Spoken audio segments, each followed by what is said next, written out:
My name is Chad Lanzo. I'm a 7th grade English teacher at Trailblazers Academy in Stamford. I coach football at Stamford Academy High School. I'm the defensive coordinator there. I work at Black Rock Congregational Church with the youth group called Fusion as a mentor and leader. Sports was always a really big part of my life. Football really captured my attention when I was in 8th grade, and then I wound up playing that throughout high school and college. I did 1 year of semi-pro football and then wound up playing 3 years professionally over in Germany. It was one of those sports where you could really push yourself, and I was really motivated by that. Like, I was never just content with being like the best wide receiver on the team or wherever I was playing. Like, I always wanted to be better. Like, if I was faster than someone, I wanted to be not just half a second faster, but like 3/4 of a second faster.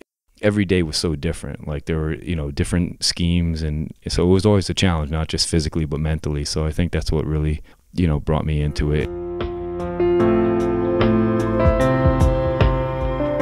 It's kind of interesting because as a freshman in high school, I went to Fairfield Prep, and routinely they would have like 65, 70 kids come out for the freshman team. And I actually got called into a meeting by my freshman coach maybe a week into the season, and he said, we have a lower number of kids today. If we had our regular numbers, you guys wouldn't have made the team, to the 10 of us. And I remember just being like crushed by that, because I thought I was doing like fairly well, but it was such like a motivating factor for me. And by the end of literally 2 weeks later, I was starting on offense and defense. I actually transferred to Joel Barlow my sophomore year. By the time I was a senior, I'd become an all-area wide receiver, and then had also set several of our schools' receiving records, and some of them are still there till today.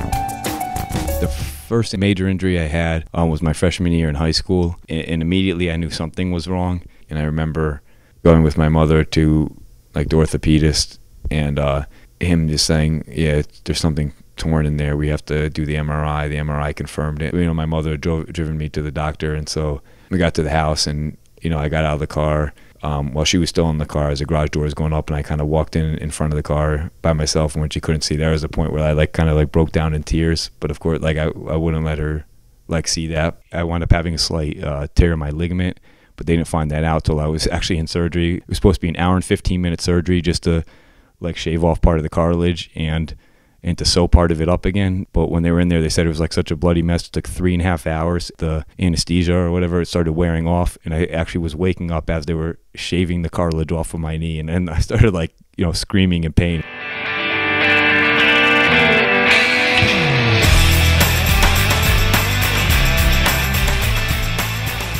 I'm here in Germany in my apartment. It's like a single apartment all by myself. And then at 1:30, I start waking up and vomiting from the pain. And I remember for 4 hours just sitting in the bathroom. It was the longest night of my life. But there was no one to call, no one to do. It was definitely a all alone feeling.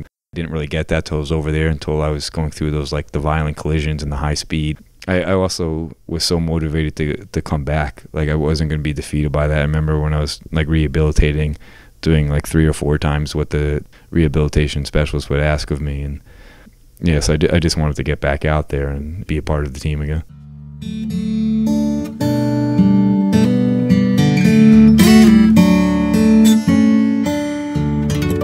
My last time going over to Germany, I remember playing in the last game and kind of just walking, after everyone had left, just kind of walking around the field, kind of taking it all in, and I kind of just was saying, this is probably it.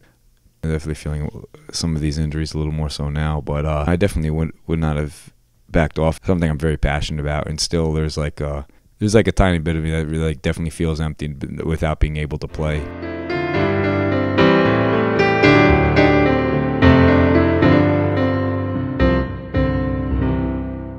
My mother actually said she saw in the church bulletin that they wanted people to help work with the youth group back here for the high school. And so when I came back, I jumped right into that. And then I wound up getting this job at the school. I definitely know that I'm at the right place, and the God put me in the right spot. And I like working with youth at almost any level, whether it's teaching or coaching. The kids at my school were all kids have been arrested or don't have come from extreme poverty. Basically an alternative school for kids that have been kicked out of their mainstream school. And seeing the kids learn a lot of these life lessons that football teaches you and sports teach you, I think is pretty cool.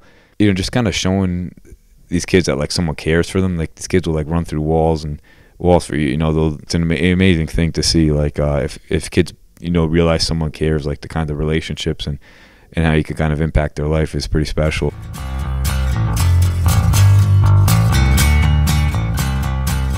There are a lot of people that are born very good athletes and great athletes, but you have to have like an inner drive. I've always thought there's like two kinds of people.